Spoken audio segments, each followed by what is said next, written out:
Bien, mes amis, d'abord, je suis très ému parce que cet événement, on en parle depuis des mois. On devait le faire l'an dernier avant la dissolution et vous voir braver la chaleur, voir des amis qui viennent de ce territoire, parfois certains qui viennent de loin, me touche énormément. Je veux vous remercier d'être venus fêter la République en ce week-end qui précède la fête nationale. Une fête, quand tout ou presque va mal, c'est sans doute un peu contre-intuitif. Mais j'assume, c'est un projet politique. Nous sommes, nous toutes et tous ici, le parti du bonheur, le camp de la joie, le collectif de la fraternité. Nous sommes ceux qui pensons que la réussite d'un gouvernement ne se compte pas seulement en points de PIB, mais se lit sur les sourires des gens, sur leur confiance en l'avenir et sur leur sérénité pour le devenir de leurs enfants. C'est le sens même de notre vision de la République. Pas seulement un régime politique, mais un pacte commun, un projet d'émancipation, une conquête sans cesse renouvelée pour n'être ni les sujets d'un monarque, ni les unités de consommation d'un système économique, mais des citoyennes et des citoyens qui choisissent eux-mêmes et pour leur patrie commune. Si j'ai souhaité que nous nous retrouvions ici aujourd'hui, autour d'un moment fraternel, c'est parce que ces derniers mois, je n'ai cessé de ressentir, par répliques répétées, je vais y arriver. Il fallait que ça arrive. Ça va aller, ça va aller. C'est le vent de l'espoir qui souffle sur Mantes-la-Jolie. Bien, si j'ai souhaité que nous nous retrouvions ici aujourd'hui, mes chers amis, autour de ce moment, c'est parce que ces derniers mois, je le disais, je n'ai cessé de ressentir, par répliques répétées, cet étrange frisson de soulagement sincère, de peur panique, d'incertitude angoissante et d'espoir euphorique mêlé qui s'est emparé de beaucoup d'entre nous il y a un an. Souvenez-vous, cette sidération qui nous saisit au soir de la dissolution, cette idée effrayante que tout peut basculer, que quelques jours nous séparent de l'abîme, un véritable vertige. Et puis le sursaut, l'union d'abord, la nôtre, celle des forces du nouveau Front populaire, puis la mobilisation au-delà des rangs des partis qui submerge tout ensuite, l'espoir qui se transforme en une étrange victoire. Un élan civique et populaire comme on n'en avait jamais vu dans la vie de ma génération. Un élan civique qui s'est traduit dans cette circonscription, cela a été rappelé par Jamel tout à l'heure, par la plus belle participation et le meilleur score de la gauche dans l'histoire de cette circonscription. Une mobilisation civique qui a parcouru le pays et qui a déjoué le scénario du pire. Mais voilà, un misérable coup de tacticien venu de l'Élysée nous a privés de la possibilité d'écrire une nouvelle page, un beau chapitre, celui des jours heureux retrouvés. Un cartel des droites s'est formé, uniquement pour empêcher la gauche de gouverner. Au fond, leur unique cohérence, qui est la plus brutale, la plus contradictoire avec l'expression démocratique massive du pays, c'est préserver le bilan d'Emmanuel Macron, tout le bilan d'Emmanuel Macron, rien que le bilan d'Emmanuel Macron. Depuis ce coup de force, partout où je vous rencontre, j'entends la même question. À quoi sert-il de voter quand les urnes sont ainsi bafouées ? Cette question, elle résume, je le crois, la gravité du moment et le défi qui est devant nous. Si nous sommes ici, c'est parce que nous refusons de laisser la démocratie mourir et parce que nous savons, instruits par l'histoire et par le regard lucide que nous portons sur le monde, que nos démocraties sont mortelles. Si nous sommes ici, c'est parce que nous refusons d'abandonner la République à ces fossoyeurs macronistes ou à ces liquidateurs lepénistes. Si nous sommes ici, c'est parce que nous puisons dans le collectif et l'engagement la force qui éveille au combat, qui réunit les esprits rebelles, rêveurs, les cœurs battants qui ne se résignent pas. Si j'ai souhaité nous réunir ici maintenant, c'est pour partager avec vous un sentiment profond. Le sursis que nous avons arraché le 7 juillet dernier est précaire. Et je me désole qu'à peine les élections législatives passées, tout le monde, ou presque tout le monde, ait repris ses mauvaises habitudes. La Macronie n'a rien perdu de son arrogance et de son mépris. La gauche s'est trop souvent laissée aller à ses querelles. On ne peut plus faire comme avant. On ne peut plus faire comme si le 7 juillet 2024 n'avait pas existé. Si nous croyons, et je le crois, que l'extrême droite peut prendre le pouvoir dans ce pays, si nous croyons, et je le crois, que cette perspective serait irréversible parce qu'elle accélérerait l'effondrement démocratique. Si nous croyons, et je le crois, que pour tant de nos familles, ça a été rappelé par Manon, qui portent en leur chair tout ce que l'extrême droite exècre, la diversité des origines, des cultures, des religions, cette bascule serait une déchirure que rien ne pourrait recoudre. Si nous croyons, et je le crois, que cette planète qui brûle ne peut supporter plus longtemps l'inaction climatique et ne sera pas protégée par ses adversaires idéologiques de l'écologie, si nous croyons, et je le crois, qu'une prise du pouvoir par l'extrême droite s'accompagnerait d'un accord, comme l'histoire en a déjà produit, avec la fraction la plus radicale du patronat contre les droits sociaux des Français, si nous croyons, et je le crois, qu'il n'y a pas plus grand malheur qui puisse s'abattre sur notre pays et sur nous, alors tout, je dis bien tout, absolument tout doit être pensé à l'aune de cet impératif, les battre et gagner pour que vive la République. Oui, après la loi immigration écrite par la droite radicalisée sous la dictée de l'extrême droite, après la nomination de Bruno Retailleau en premier des ministres qui harangue des foules fanatisées au cri de « abat le voile », déchaînant la violence islamophobe, après la reprise par le Premier ministre Bayrou des thèmes et des termes du RN, parlant de submersion migratoire, nous le savons, c'est sur nos épaules et nos seules épaules que repose le poids d'une digue à reconstruire pour faire refluer la marée montante de la haine, de l'intolérance, du racisme. Et je veux dire au passage, parce que j'ai lu des choses qui m'ont inquiété cette semaine, le débat sémantique sur l'usage du terme islamophobie que certains contestent est une insulte à l'intelligence et une entrave à la lutte contre le racisme et les discriminations. Nous ne sommes pas dans le moment d'un colloque sur la critique légitime des religions. Nous sommes dans un moment, ça a été rappelé par des données du ministère de l'Intérieur, où la violence à l'égard des musulmans se déchaîne dans les médias, dans les institutions, dans la rue, dans les cours d'école, jusque dans des attaques terroristes sur des mosquées. Si j'ai souhaité vous réunir ici maintenant dans un territoire qui ne peut pas vivre sous un régime d'extrême droite, pour qui l'avenir décidé dans le pays entraînera tant du point de vue des conditions matérielles de la vie que de l'expression de ses identités multiples et de ses libertés des conséquences existentielles, c'est pour partager avec vous une conviction qui emporte toutes les autres. Pour éviter le pire, la prochaine fois, le barrage, le réflexe républicain ne suffira pas. Le vent souffle trop fort, comme aujourd'hui, dans le monde, poussant les nationalistes plus loin que jamais. La colère est trop intense dans le pays pour se satisfaire du statu quo. Nos institutions démocratiques ont été trop affaiblies par ceux qui en avaient la charge pour que nous soyons protégés du désastre. L'extrême droite, appuyée par des médias puissants, pour qui la vérité est une opinion parmi d'autres, pour qui la démocratie est une simple règle institutionnelle dénuée de valeurs et de principes, légitimée par l'abdication du bloc qui se disait central à tenir sur quelques barrières morales, diffuse sa vision du monde, sature le débat public de ses obsessions avec la désignation de boucs émissaires, les musulmans, étrangers, réels ou supposés. Elle mène sans complexe sa bataille culturelle, parce qu'elle sait bien qu'une victoire dans les esprits précède toujours une victoire dans les urnes. Et nous, si nous nous contentons de résister aux uns et de vouloir seulement réparer les dégâts causés par les autres, nous serons balayés. Nous devons porter haut et fort l'idée que la République est une affaire de conquête. Nous devons changer les termes du débat démocratique, refuser de céder à des injonctions mortifères. Oui, la France est malade, mais pas du manque d'autorité, d'un déficit d'égalité. Elle ne souffre pas de sa diversité, mais du racisme qui fracture et brutalise. Elle n'est pas condamnée au déclin en repli frileux sur elle-même. Elle porte en elle les ressources pour trouver sa place dans ce monde en recomposition et pour offrir à ses enfants un avenir meilleur. Mes amis, la façon dont s'organisera le débat démocratique pour les prochaines échéances électorales dira qui sortira vainqueur et dira surtout si notre démocratie échappera à la vague fascisante qui traverse la planète ou si elle sera engloutie. Mon premier défi comme élu de ce territoire et comme responsable politique, c'est de prendre toute la mesure de ce désastre démocratique. 8 Français sur 10 disent ne plus croire que la politique peut changer leur vie.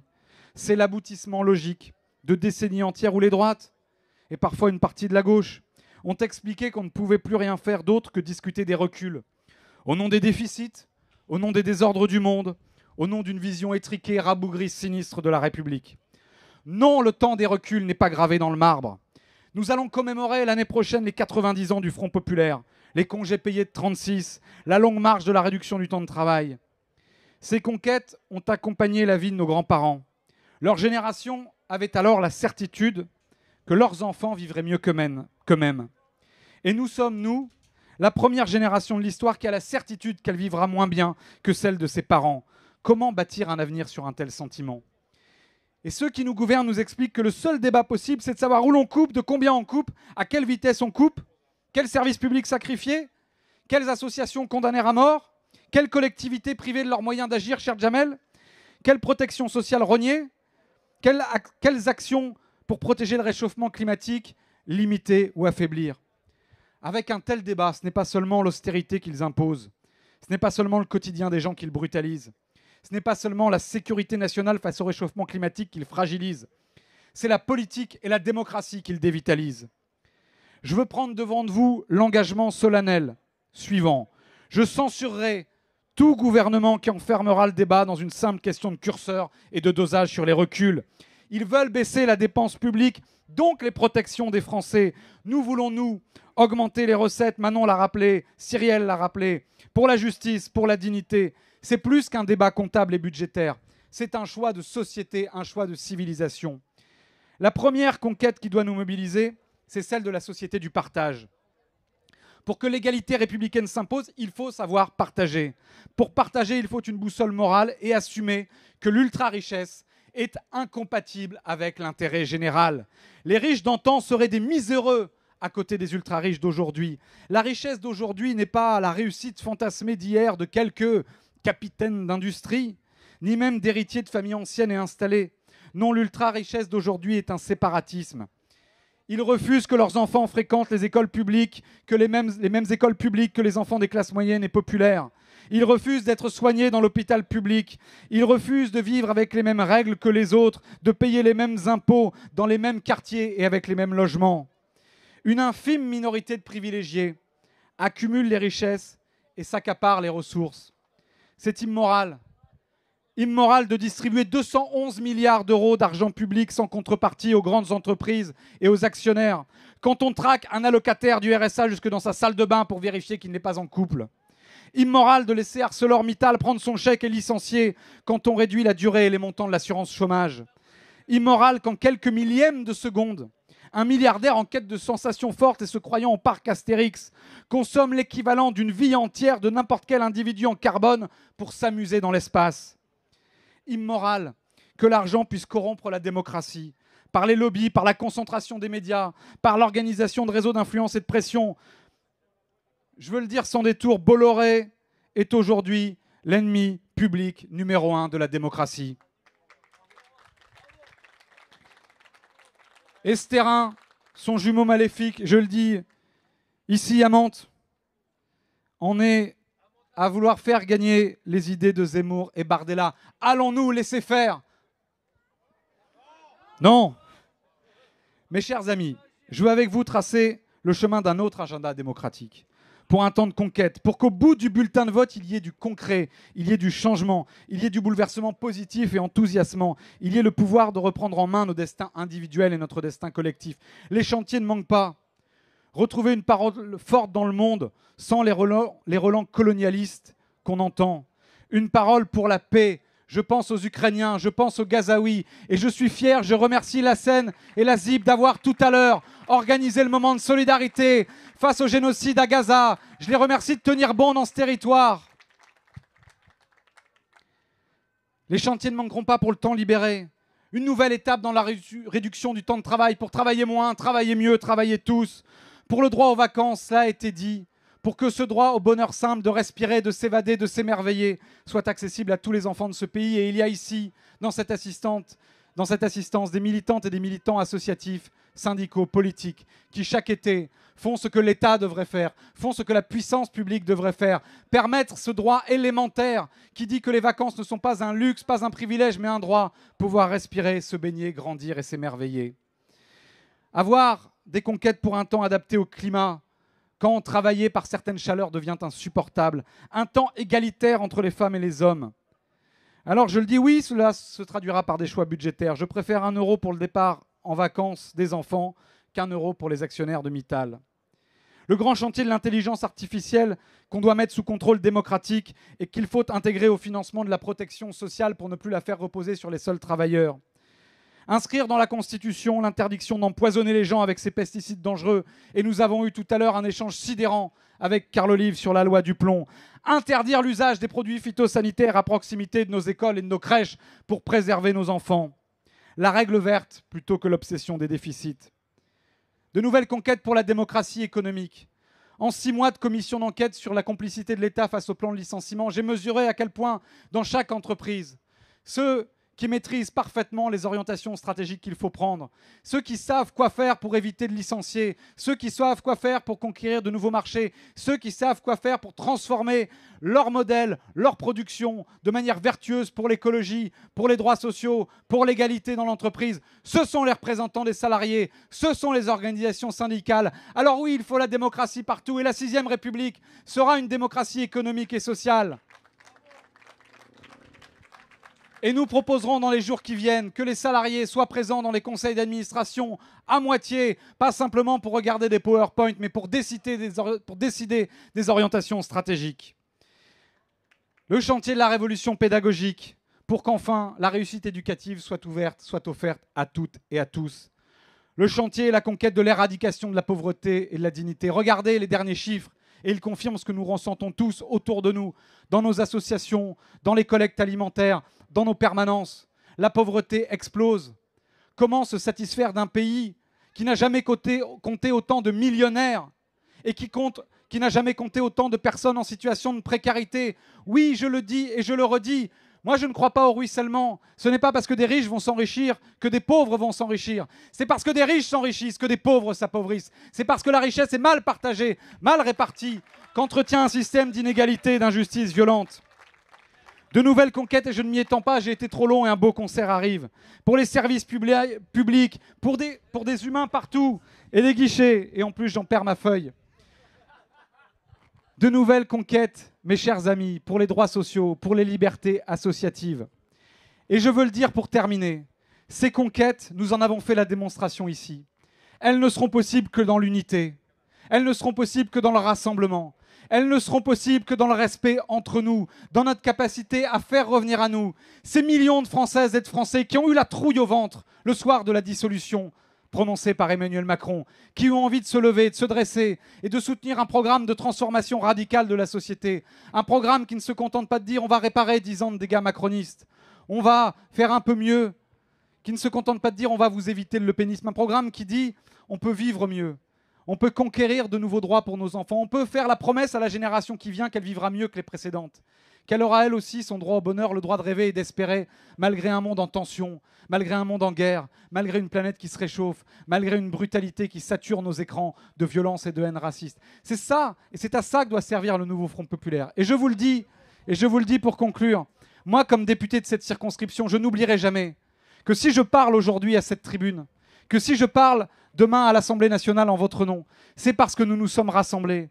C'est parce que des insoumis, des socialistes, des communistes, des écologistes, générations, ont fait le choix de se mettre ensemble, ont mis dans la poche les vieilles querelles, et il y en a eu sur ce territoire, ont mis dans la poche les rancunes, parfois légitimes, les ambitions, toujours légitimes des uns et des autres. Il y a ici beaucoup de talent, et se sont dit, la cause qui nous rassemble dépasse tout cela. Et nous l'avons fait jamais en mettant des convictions dans notre poche. Jamais en disant on va se mettre d'accord sur ce qui nous rassemble le moins. Au contraire, dans l'exigence, dans le débat de fond. Voilà à quoi je veux servir dans les mois qui viennent. Cette unité pour créer cet espoir. Parce que nous sommes ici confrontés à cette réalité que dans les semaines et les mois qui viennent, selon le chemin que nous emprunterons, selon les choix que fera la gauche, selon notre capacité à agréger à nous la société engagée, on prendra soit le chemin du pire, on le connaît, il est tout tracé, il est espéré, souhaité, y compris par le cynique de l'Élysée, soit nous emprunterons le chemin du meilleur. Mes chers amis, vive le Mantois vexin, vive la République de la liberté, de l'égalité, de la fraternité, pas celle de Retailleau, Bardella, Stérin et Bolloré. Vive cette fête de la République qui nous rassemble. Et vive l'égalité pour tous, le combat pour la justice, la dignité. Vive les citoyennes et les citoyens qui s'engagent au service d'un monde meilleur. À très vite.